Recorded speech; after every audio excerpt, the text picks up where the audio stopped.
Barári základnej školy vo Voderadoch pri Trnave horelo. Niekoľko metrov vysoké plamene zničili obecnú atrakciu Slamený detský labyrint. Údajne ho niekto úmyselne podpálil.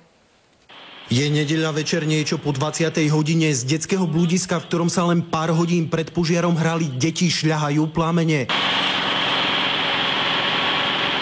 15 hasičov robí, čo môže. V okolí školy je cítiť štipľavý, hustý čierny dym. V blízkosti je škola a bytovky. Jedná sa o vysokohorľavú látku. To bolo v momente v plameňoch.